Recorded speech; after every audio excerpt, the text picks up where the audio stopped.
Hello, and thank you for joining us for today's presentation, How to Cultivate Employee Engagement and Well-Being During the Holidays. This program is part of SHRM's webcast series.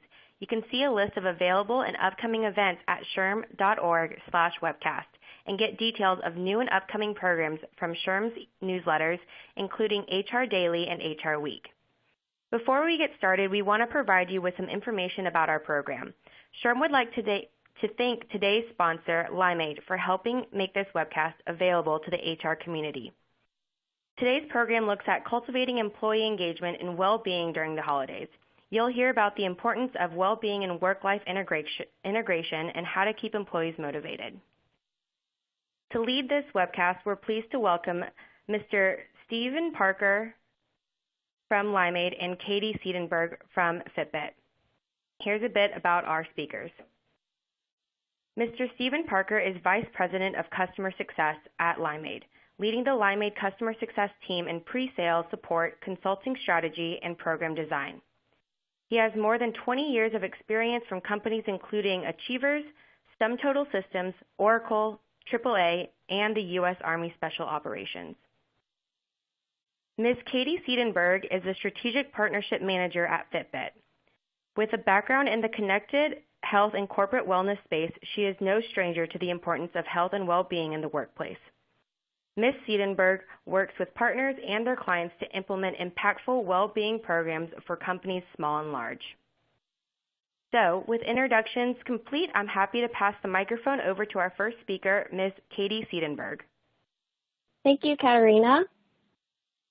Hi, everyone. So excited to be here. I know Stephen and I are so happy you're joining us today. So Limeade and Fitbit have been partners for about 4 years now in various ways and different integrations, but at the very core of it, it's because our mission statements align quite perfectly. At Fitbit, everyone's mission is to empower and inspire you to live a healthier, more active life by designing products and experiences, health solutions that fit seamlessly into your life so you can achieve your health and fitness goals, whatever those might be. So I'll pass it to you, Stephen, to talk a little bit more about Limeade. Yeah, at Limeade, our mission is to improve well-being in the world through happy, healthy, and high-performing workforces. And we're very excited to have been partnering with Fitbit along the accomplishment of those missions, like Katie said, for 4 years now. And today is just another step in that journey. So our agenda for today, we'll take you through why well-being and engagement matter even more during the holidays. It's the most wonderful time of the year, right? We'll talk about how to keep different people connected and motivated. I've been in HR for about 20 years now, and I always say that HR would be a lot easier if it weren't for how complex people were. But I guess that's our business. And then finally, we'll give you some tangible examples of what other companies are doing that you can copy and use for your teams. So let's jump in. Let's talk about employees and the holidays. First of all, I want to start with the foundation of what great companies know.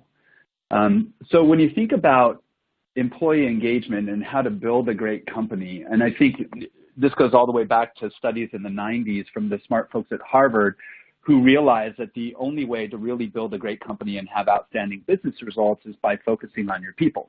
And you guys have heard for years now that really the only competitive advantage left that companies have are their people. However, if you think about employee engagement, as an example, companies spend about $400 per employee just measuring engagement, and the engagement scores in the U.S. alone haven't changed really for the last 12 years, according to Gallup. So something's missing, and I think that the missing link is well-being. The reason I think that is because people think about their relationship with their organization the same way they think about their relationship with other individuals. They want their relationship with their organization to be safe and secure. They want to be challenged. They want to have fun. But most of all, they want to know that you care about them as much as they care about you. And so when you can prove that you authentically are investing in the well-being of your people, they will authentically invest in the results of your company. And help you build a great company and elevate your culture. So we know this is true. We know this is true because the Limeade Institute has done a lot of research on the connections between well-being and engagement. And there's a significant one. In fact, well-being drives engagement. For those of you who are wondering what I'm talking about around engagement, especially if you're in the benefits or healthcare space, I'm not talking about participation in programs or what I call little e engagement. I'm talking about that deep connection and sense of purpose that people have with their organization at work that creates extra energy and drives that commitment. And so you can see here on this slide, when people have high well-being, they also are 36% more likely to recommend your company as a great place to work. They're 30% more loyal to their teams and over 40% more likely to enjoy their work. But probably the most important statistic here is that they're 38% more engaged. So why do I say that's the most important statistic? Well, we know that employee engagement leads to some significant business results. You can see some of them here. So engaged employees help drive stock price growth by more than 2.5 times that of their peers. Engaged companies are 78% more profitable and 40% more productive. And they have better environments. For example, they're 5 times less likely to have safety incidences. But probably the most important stat is this one from Aon, which tells us that for every 1% increase your company has in employee engagement, you can expect a 0.6% increase in your revenue. So for the average Fortune 500 company, that means every 1% of employee engagement is worth $150 million in new revenue. So it's pretty significant, right? Now, let's talk about the holidays. I mentioned it's the most wonderful time of the year, right? Well, maybe not when you consider work. You can see, according to these stats, that well-being suffers across all of these dimensions: physical, emotional, financial, and work well-being all suffer during the holidays. I'll give you some examples. During the holiday season, more than 1/3 of Americans feel pressured to spend more than they can afford. I know I do, especially when my children get their hands on a Toys R Us catalog. 1 in 5 say that they'll pay one or more of their regular bills late, according to a Harris poll, during the holidays. And while, frankly, the holidays worsen our financial stress, it's kind of always there, no matter how much money you make. This isn't just a middle class or lower class problem. Our research has found that 77% of people making $45,000 per year reported high financial stress, but 56% making $125,000 or more are similarly stressed. So that's one example. Here's another one, and one that most people are not actually aware of. While we've historically been trained that sort of December is a slow month and it's the time for holiday parties and that sort of thing, it can actually put the most stress on your work well-being. Many organizations are lightly staffed, but still pushing for those end-of-year numbers, especially retailers and sales organizations. They're the most obviously impacted. For example, according to ERE, most executives and recruiting leaders are shocked when they learn that nearly 50% of all employee turnover in sales actually occurs in the narrow time period around the end of the year. So maybe it's not the most wonderful time of the year. And that's not to mention stress, by the way. Stress, is it a health issue? Is it an emotional issue? Is it a financial issue or a work issue? I'm here to tell you, frankly, it can be all of those. 60% of all illness and disease is caused by stress. And stress is different for every person. It can be a combination of, the financial issues that I talked about before, or the work issues that I talked about before, or maybe it's emotional. Maybe, you're struggling with the stress of having to connect with family that you haven't seen in a while. It can even be resultant of physical issues. And stress and engagement are very much linked together. You can see it's very hard to have high employee engagement when you have high stress. In fact, it happens less than 10% of the time. According to Harris Interactive, the annual cost of stress in the U.S. alone is $300 billion. And 40% of people leave their job due to stress. So you can imagine, not only does well-being suffer, but people start going through significant stress, and that can drive lower employee engagement. When stress happens for a long period of time, that can lead to burnout.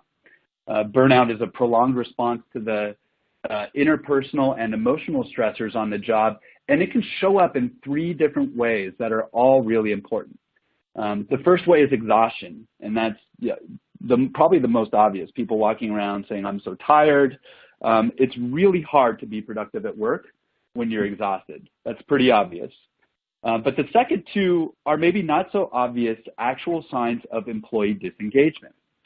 And when we talk about employee disengagement, it's as important of a concept as engagement. So according to the percentages from Gallup, if you boiled down your company to 8 people and put all 8 people on a boat, you'd have one person paddling as hard as they can to get you to your destination. You'd have 5 people who are just sort of along for the ride, looking at the scenery, and you'd have 2 people in the back of the boat actively disengaged, trying to poke holes in the boat and sink it. So when you start to have people experience prolonged stress and lead to burnout, that can show up as cynicism or inefficacy, which are 2 signs of disengagement, or more people poking holes in your boat. People who walk around talking about how fed up they are and they just don't care anymore and trying to enlist other people in that cynicism, or people who don't feel connected to the purpose of their work anymore and just sort of check out. So while Christmas and holiday music helps us feel light and cheery, there's a lot going on in our lives that may not feel that way. The holiday equation can be pretty rough. Low well-being equals lower employee engagement equals lower productivity, and frankly, worse business results at a time of the year when most companies can't afford for that to happen. So I'll stop being all doom and gloom, and let's talk about how we can turn that holiday equation around. So the first and maybe most important thing is to think of this model when you think about your efforts in driving well-being and engagement. You have to make your efforts completely immersive. The first step is thinking about the whole person, and Katie will talk a lot about this a little bit later. Obviously, every person is different, and it can be difficult to understand the unique needs of those folks, those unique individuals, and address those with unique activities that will help them improve their whole person well-being. Even more difficult when there are things in your company that block people from participating in things that might help them improve their whole well-being. So it's important to think about the whole company as well. How are folks connected with their peers, their managers, their teams, the strategy of the organization, the physical environment, et cetera? I'll talk more about that in a second. And then finally, the whole ecosystem is important to think about. You have a lot of programs probably in your own organization that might help people with stress and burnout and increase their well-being during the holidays. But if we just leave folks to their own devices and confront them with all the things they possibly could do, that could be another stressor in and of itself. Oh my gosh, I'm overwhelmed. What are the things I should be doing right now? So it's important to leverage your whole ecosystem to drive that commitment that we talked about. One really good way to do that, obviously, is through technology, and Limeade's a technology provider, so I definitely have a certain point of view on that. One of the ways we help companies think about their whole ecosystem and present those things that make the most sense to employees when they need them without feeling overwhelming is by combining well-being, social recognition, employee engagement and listening, and this concept of aggregation together such that we learn about people and how they're feeling in the moment and can intervene with things that feel positive and good, like something they want to do versus something they have to do. I talked about the concept of whole company. The Limeade Institute has actually created a construct around this that we call the organizational support model. It's a pretty simple construct. It's got 8 categories: culture, leader, strategic alignment, tools and programs, managers, teams and peers, networks, and environment. And I encourage you all to think through the holidays how these things either degrade or might increase the opportunity for stress or burnout. For example, managers focused on end-of-year deadlines, but an employee realizes, hey, you know, maybe I'm stressed out today. I'd like to take a 15-minute break and walk around outside just to clear my head. When I come back, I'll be able to be more productive. But if they come back and the manager says, hey, where were you? We're on a deadline. What's that do to that employee's well-being and engagement? Conversely, what does it do if the manager says, hey, I'd love to walk with you next time. In fact, we should take walking meetings with our team. So you can think through these and you can sort of use this as a scorecard and say, you know, where do I need to focus my efforts most in my organization to make sure that my people feel supported on their well-being and engagement journeys during the holidays? Here's a couple of examples that I'll provide to you.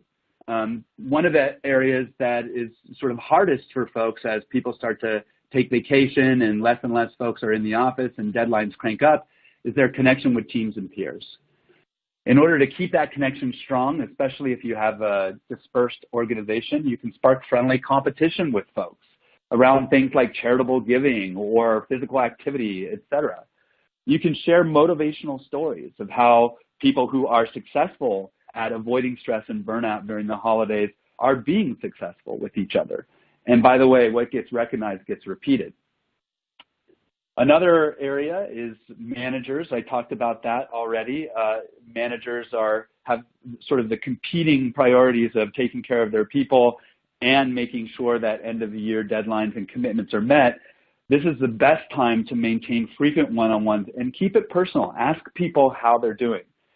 Our definition of well-being is feeling good and living with purpose. And if you just ask people if they're feeling good and they still understand what they're here for, every time you talk to them in your one-on-ones, you'll have some great insight to be able to help them on their well-being journey. And then finally, say thank you and make your thank yous meaningful. Make them specific. This is a great time of the year to remember all of the contributions that your employees have given to your organization in a very specific and meaningful way. And the last example that I'll give is around your environment. Again, the holidays can, in some organizations, can feel super busy, and in other organizations can feel like a ghost town. So create space for focused and uninterrupted work, and allow for what I call planned collisions, or areas for people to meet and be together and connect and collaborate. So last, I want to talk about that most inner circle, considering the whole person. We already talked about how the holidays can impact all these categories of whole person well-being: physical, emotional, financial, work. In fact, what happens in one part of your life impacts all the other parts. Oftentimes when people think about eliminating stress in the workplace, they start to think about things like mindfulness, etc., which I'm a big fan of, but those are things that actually just focus on the symptoms and not all the time the root problem. Those root problems, like I mentioned, could be financial, they could be emotional, they could be work-related, or they could be physical. And so it's a pretty complicated equation. People are complicated animals. And to help us uncomplicate that, I'd like to turn it back over to Katie. Thanks, Steve. So before you can help someone stay active and motivated during the holidays, you need to understand their personality and their lifestyle. To maximize participation in your wellness programs, you do want to consider your whole population. So at Fitbit, we do know that one size doesn't fit all. It's no secret that we know this to be true for our hardware, but the same goes for your health and your fitness. Today, the U.S. workforce spans 5 generations, but age is not enough to understand what's going to make your employees tick.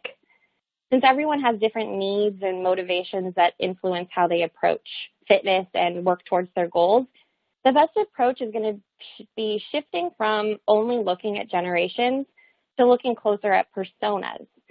Fitbit conducted some in-depth research on the fitness needs and motivations of Americans, and we identified 4 main fitness personas that most people will fit within. So you have active athletes, motivated movers, concerned change makers, and idle avoiders. So now we're able to use these as somewhat of a guide to observe employees and learn a little bit more about how we can bring out the best in each of them. So let's take a deeper dive into each of these different personas. First up is active athletes. They're off on a run at lunch. They're never going to miss a gym day. These are your marathon runners. These are the people that are seriously committed to fitness. Next up, motivated movers. So these people don't always set aside time to work out, but they're the ones that are most likely to take a walk. They're going to dance. They're going to take the stairs. They're open to new ideas to get moving, especially those that are going to fit really nicely into their routine. So these are your fitness class enthusiasts, the person always going to spin after work. They love a good, fitness class, weekend hike, something that's going to really mix up the routine. Concerned change makers are people that they realize that maybe they're not active enough. They want to change that, but perhaps maybe balancing career and personal lives makes this a bit challenging. They need just a little bit more of a push to get moving. And last is idle avoiders. These folks just don't feel ready or motivated to start the fitness regimen. Maybe they suffered an injury or some sort of health setback that could keep them from returning to a regular fitness routine, and they're a bit reluctant to engage. So now that we've identified those 4 personas, the question comes to mind, how do we get them motivated? So no matter what your personality is, to succeed in any fitness program, you do have to feel motivated. And to understand what gets your employees excited or pumped up, it's important to understand both types of motivation. I'm sure you've probably heard this before, but it's intrinsic versus extrinsic. Intrinsically motivated people, they're driven by internal values and desires. So working out is self-satisfying. They want to feel like they're making progress. Extrinsically motivated people are looking outward for that encouragement. Winning a prize, being cheered on, maybe dropping a size. They're all going to be examples of what makes being active worth it. So it's not a perfect science. I think generally our personas will fit along a general spectrum of motivation. So your active athletes and motivated movers are largely intrinsically motivated. For them, fitness is core to their lifestyle. So whether it's being that they want to feel fit and strong, or they're simply committed to living a healthy life. Concerned change makers and idle avoiders, their motivating factors are largely extrinsic. They're not going to get as much satisfaction out of hitting the treadmill all by themselves. It's something more external. They want to lose 20 pounds, maybe get their blood sugar back into a healthy range. Those are the things that are going to get them off the couch. So as you can imagine, how we engage these different personas is different.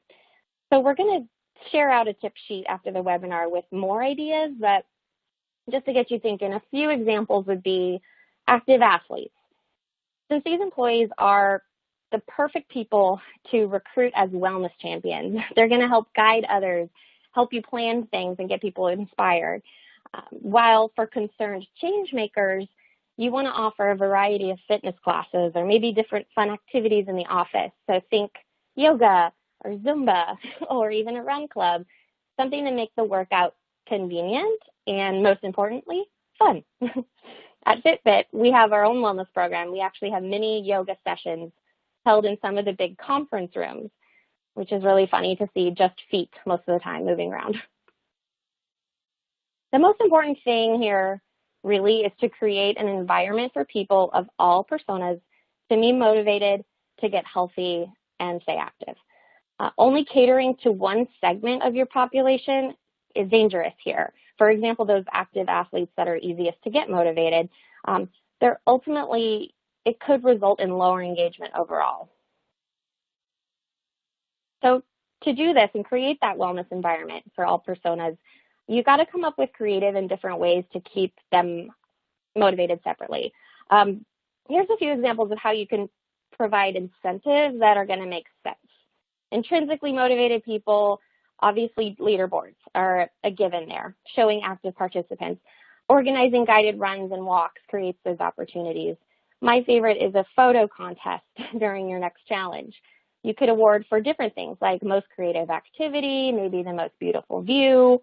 I've had the privilege of seeing a lot of my clients and customers do these kinds of challenges over the years, and my personal favorite is when they incorporate some sort of best interpretive dance photo.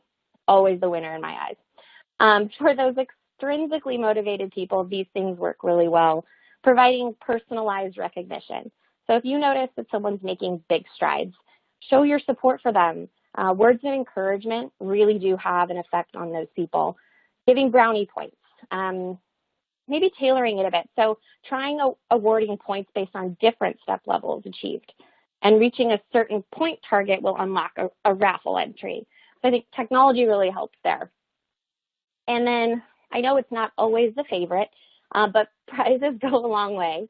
And if budget is an issue, it doesn't need to be expensive. So something like company swag or a $5 gift card for a cup of coffee.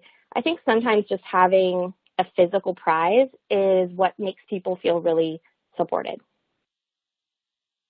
And a culture of well-being and activity starts from the top down. So really reinforcing what Steve was talking about earlier, creating an environment where people are encouraged to be active even during this busy holiday season. That's the key.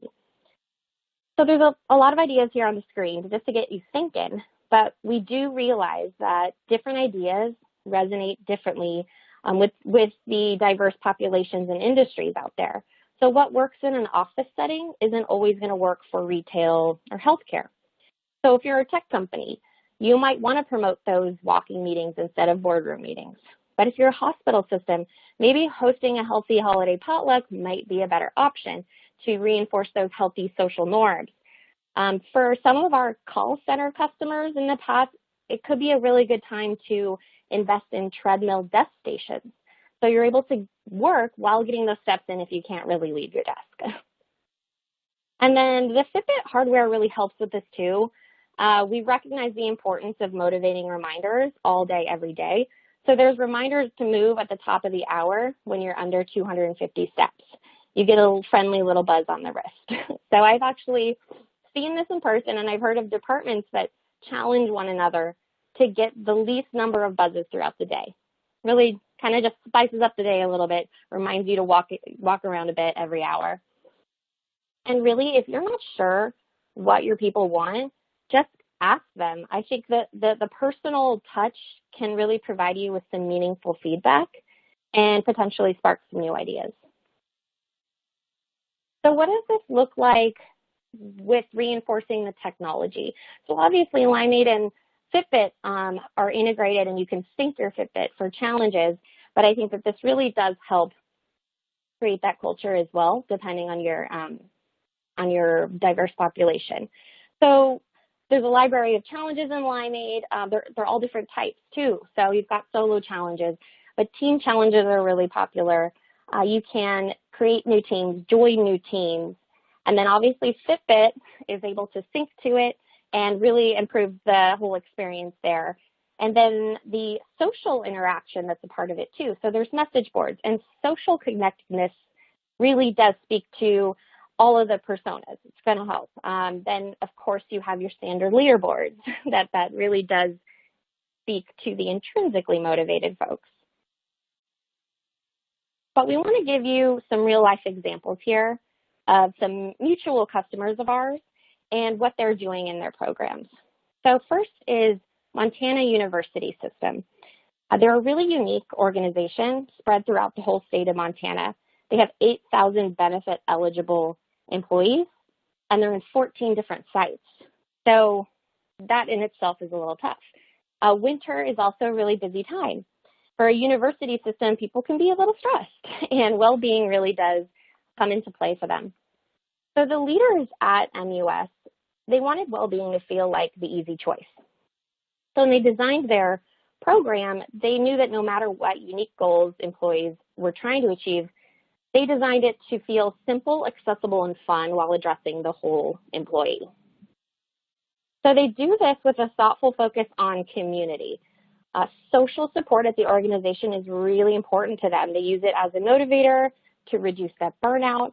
And one big challenge they faced was that they have no centralized email system. So this is common in some organizations. And so they really did lean on social for promotions to drive employees to their wellness program.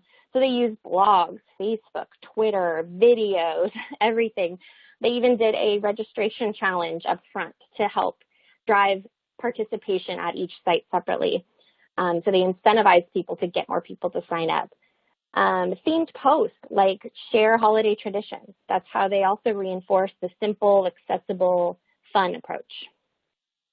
They also offered their employees a generous subsidy towards Fitbits, and they've done this repeatedly for the past few years. So there are thousands of Fitbits on wrists all throughout Montana. These devices also help promote that social connectedness that's so important through the Fitbit app, because employees are also then being encouraged by family and friends. Triple whammy. Also, the clear connection to state pride was another key priority when they designed the program. They reflect themes that Montana residents care about to unify employees across the state. One of their most popular activities was actually the Montana Moves Challenge. It encouraged employees to go outside and explore.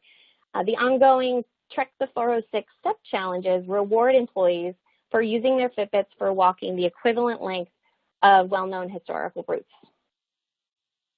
Obviously, this is making a major impact for their population. I love this quote from Jennifer at the University of Montana. She loves the team challenges, and you can see it here. This really does promote that positive peer pressure to participate, and it can really ignite a fun, competitive nature in all different kinds of personas. So this is just one example of how the team challenges in the program design really was designed to speak to all their different personas.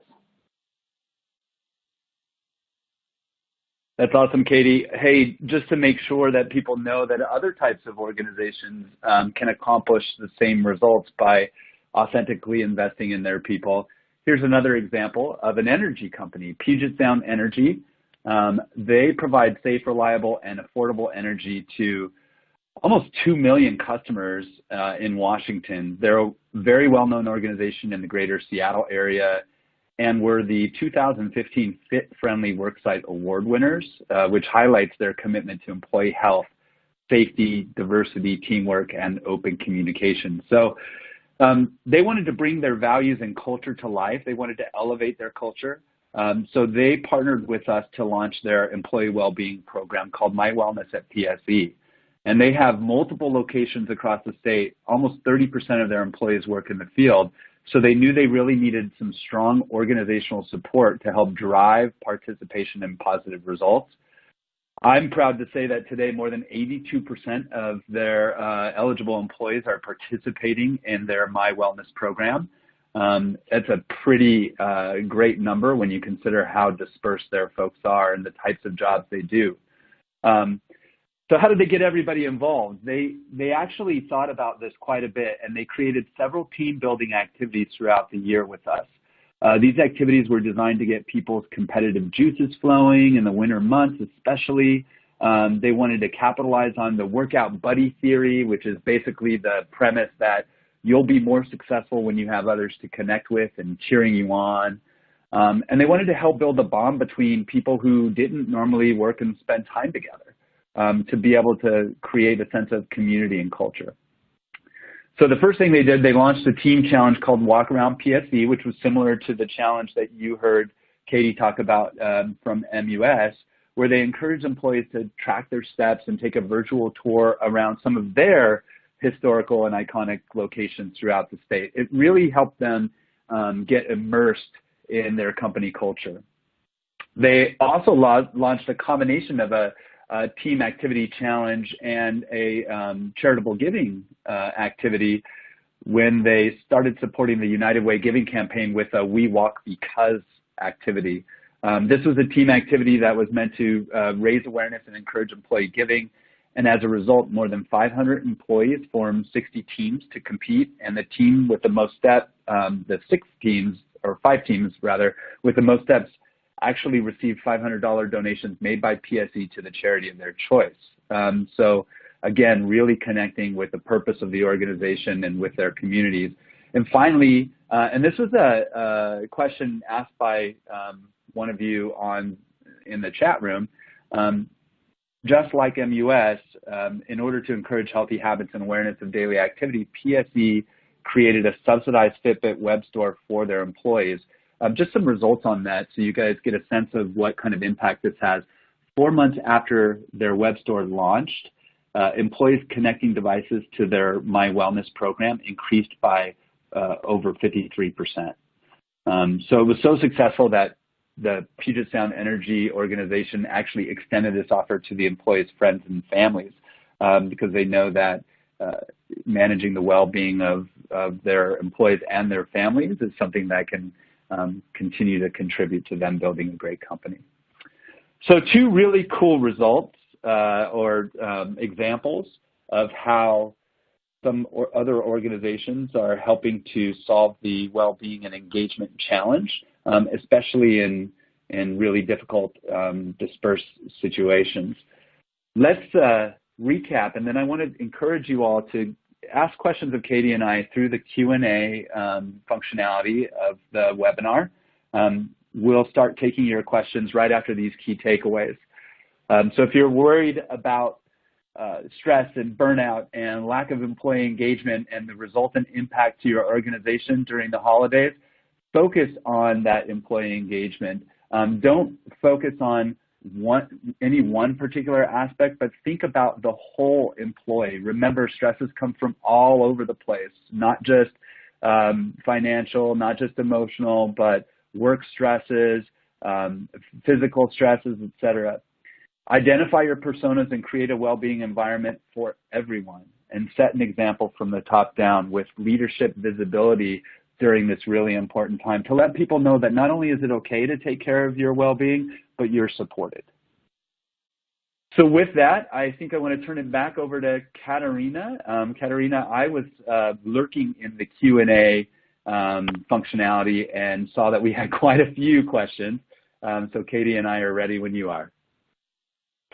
Great. So we will go into questions right now. So to start off, an audience member asks, what role should leaders play in supporting well-being during the holidays? I think that's a great question. I think we sort of just ended with some of that. I think, like I said at the end of the webinar there, it's really important for folks to not only know that it's okay, but to know that that their organization supports them in taking care of their own well-being. I think it's also important for leaders to actively participate in well-being activities. In fact, some of our customers, they have leaders sponsor things that are activities that are really near and dear to their hearts. In fact, at Limeade, we drink our own champagne. One of my activities that I'm sponsoring right now is Stretch with Steve. And the reason for that is, as you heard in my bio, I had a history in special operations in the military, and after falling out of planes for several years, my body is turning a little bit brittle. So it doesn't have to be a walk or a run or a planking challenge or any of that. It can be as easy as let's take care of each other together. And having leaders sponsor these types of activities sends a message to the organization that we authentically care about you and we want to invest in your well-being. Katie, any other thoughts on that?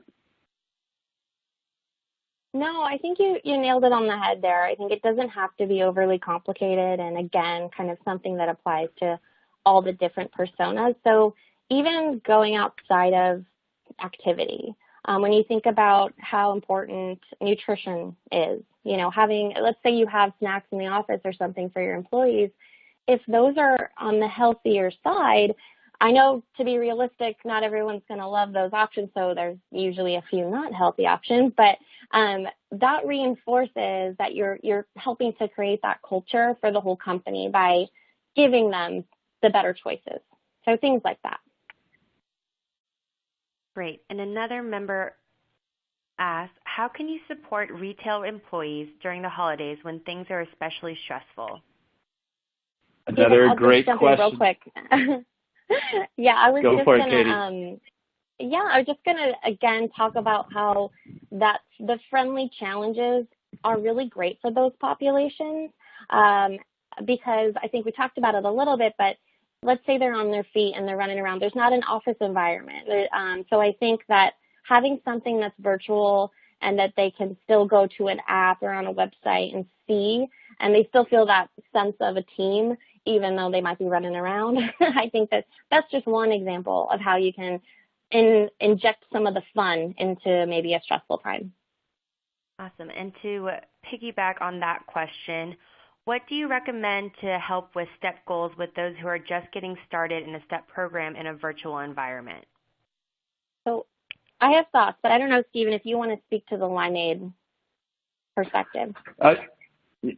Yeah, I think so in a virtual environment, I think it's really important, regardless of whether it's a STEP program or, focused on any other type of whole person well-being. I think it's really important to enable social connections so that people can find other people who, they may not work with out there in the ether who care about the same things that they care about. for example, again, we have lots of customer organizations where people are widely dispersed. PSE was a good example, where people may sort of, in ones or twos be working out in the field, or, in ones or twos be working from home or remote offices, and they might not necessarily understand who else in their organization cares about the things they care about. So step one is being able to make that visible to other people. And obviously some of this can be, very personal, so you want to make sure that people are opting into sharing that information. But once you allow people to see, okay, what other people are working on eating better when they're traveling, or what other people are working on taking a mindfulness break to de-stress, then you start to get that sense of camaraderie and commitment from each other. And it feels like something people are doing because they want to, because they're part of a bigger community, versus something that the organization is pushing at them.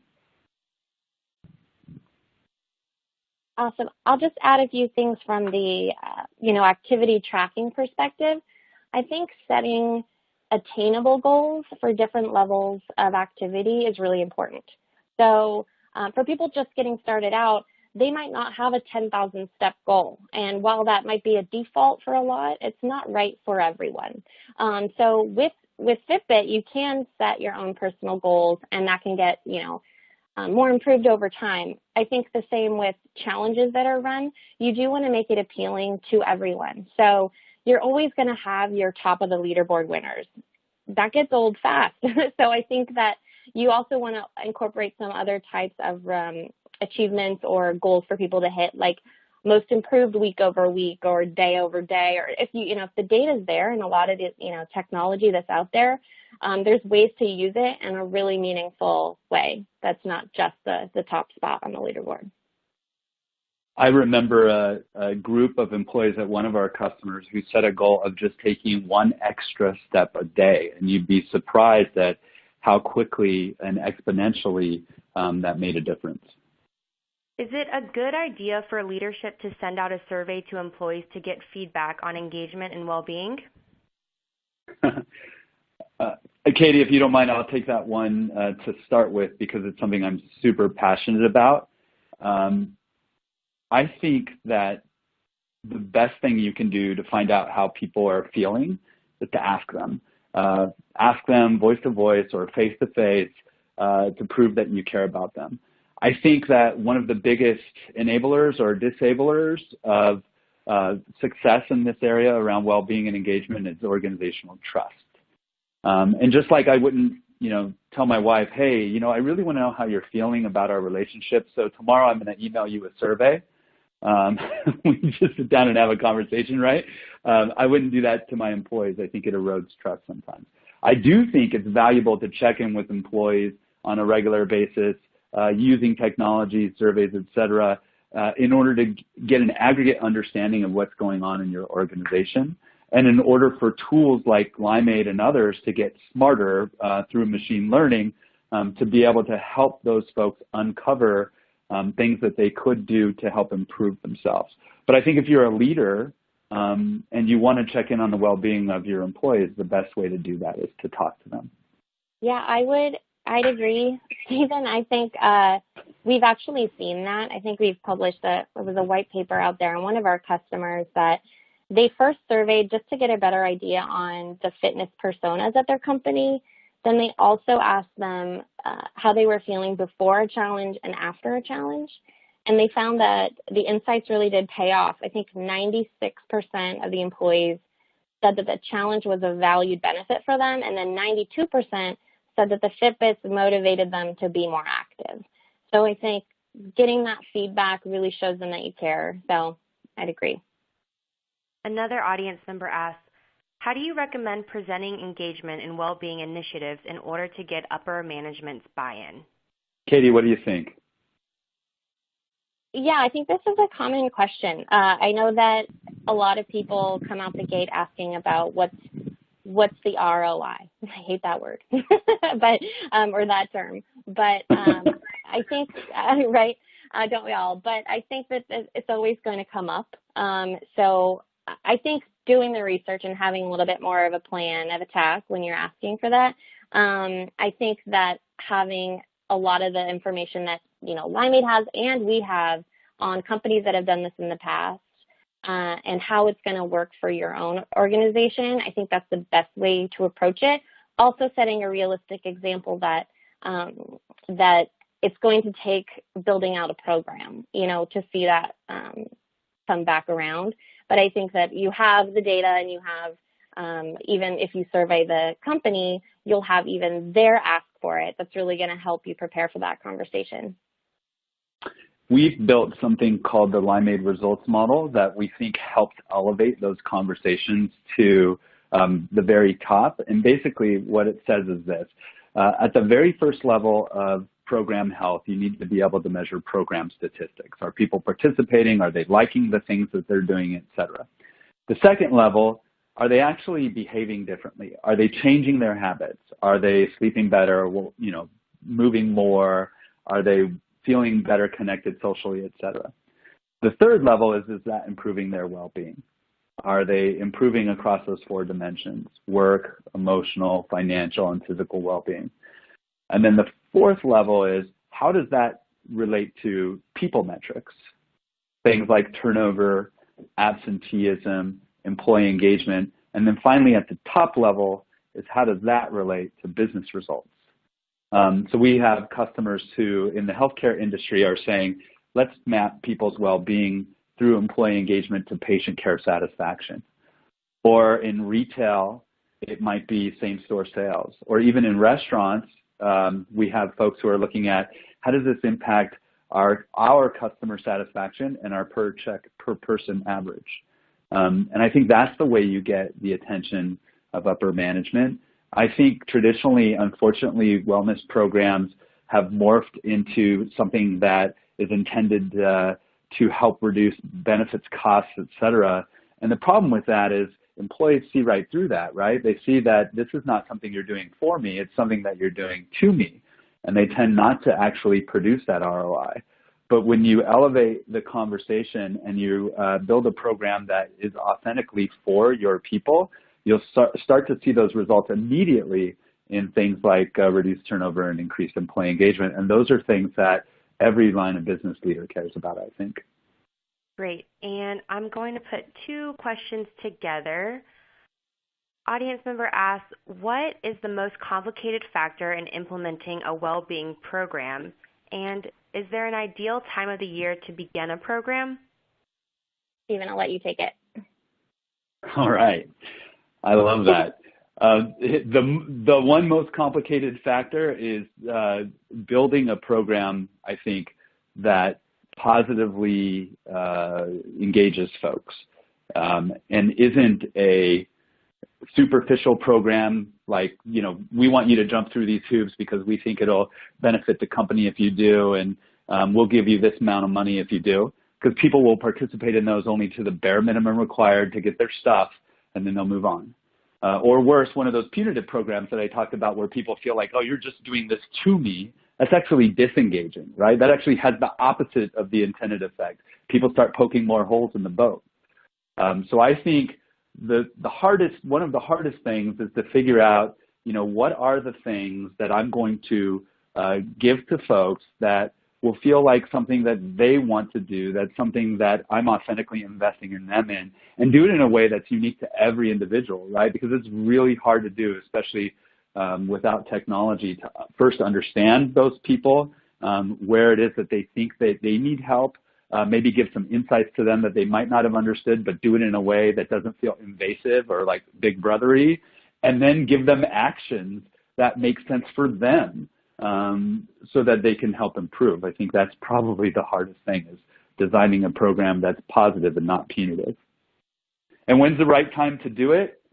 Man, I think any time. I think, again, traditionally wellness programs have been on these annual benefit cycles, but when you think about, well-being and engagement is something that you want to improve all of the time, I think anytime's the right time to get started, and I also think you should constantly be looking at the information that you get back from your people on how to make it better. Stephen, I'll just add one note there. Just from what I've seen in the past, I think it's also important on timing. is to know how much information you're throwing at the population at once. So a common time where people will, announce new wellness programs would be during open enrollment or, the first of the year. And that might work well for some groups, but I think there can be some disappointment there if it gets lost in the shuffle and all the buildup is right around the holidays. So then the launch might not be as successful. So I think one thing to note there that you can start it at any time, and you might just want to take into consideration how much is going on communication-wise to promote it. That's a great point, Katie. Nobody wants to get hit with the benefits communication fire hose, right? Right. It's happening right now. All right. We probably have time for one more, Katerina? Yeah, a few more, actually. So another audience member asks, what kind of well-being programs do you recommend for small startup companies? Katie and I are both being polite. That's perfect. I know. We're trying to be nice. I'll just say that I think any type of well-being program, really, if it's you're just starting out, it's okay to start small. I don't think you have to go at the gate with 25 different options for somebody to get started. But I think just introducing it as a wellness program, maybe giving it a name, giving it some focus and a mission behind it, I think that's a nice way to introduce it. Obviously, I am very biased, so I think that adding activity and maybe adding Fitbits to the mix is going to boost participation because I've seen it. So that's, from my perspective, I think that's a great way to make it fun right out the bat. Yeah, and the thing, Katie, if I can pile on, the thing about activity is it's one of the easiest things to do as a team. So I think it's a really great starting point. I do think it's not too much extra work to consider the whole person after that. So activity tends to, get caught up in the physical space, but it can also be an emotional well-being thing, especially when you're doing it with a team.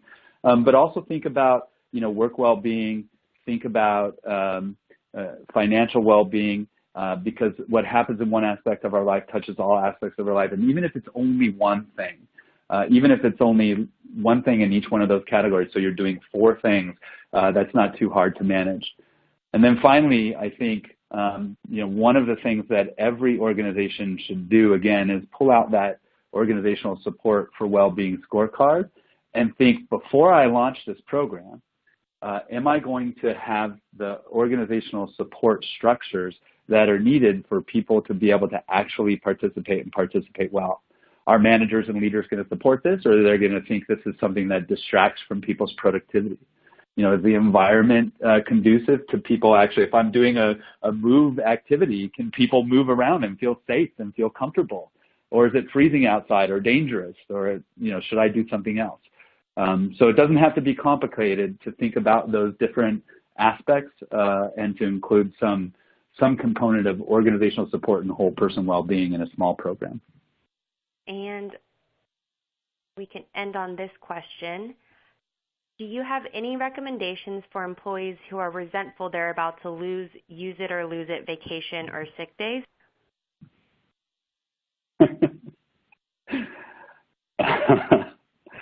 I don't know. Take a look at your policy. Is that really how you want to do it? It's been interesting. This gets a little bit away from well-being and engagement and maybe into more broader HR space. But, there are a lot of interesting companies who are thinking about vacation policies differently, and a lot of really cool ideas out there that range from unlimited, which have problems too. People then feel like, hey, am I really allowed to take this or not? To, larger banks and that sort of thing. I just think, my advice as a manager and leader myself of a very remote team is I just check in with people and understand that them taking a break, them avoiding burnout, them not revving their engine at 8 RPMs every day is not just a benefit to them, it's a benefit to the company too. And if we, don't do the right thing by our employees, they'll find some other company that will. I know that's a kind of an ambiguous, not a very direct answer. Katie, do you have any final thoughts on that one? No, I think you handled that one pretty good. Yeah, that's a murky one. So a great way to end. Yeah. Hey, Katie, as always, I love doing this with you, and thank you so much for being such an awesome partner on our mission to improve well-being in the world. Absolutely. Thanks so much. Same to you. All right. And thanks, everyone. With that, we will bring today's webcast to a close. We're going to close the program in about 90 seconds, so now's the chance to download your certificate or the program PDF. Before we sign off, a couple of thanks. First to our presenters, Katie Siedenberg from Fitbit and Stephen Parker from Limeade for the insights they provided. And we want to thank you and the audience today for participating and for choosing SHRM for HR Webcast. That concludes today's program.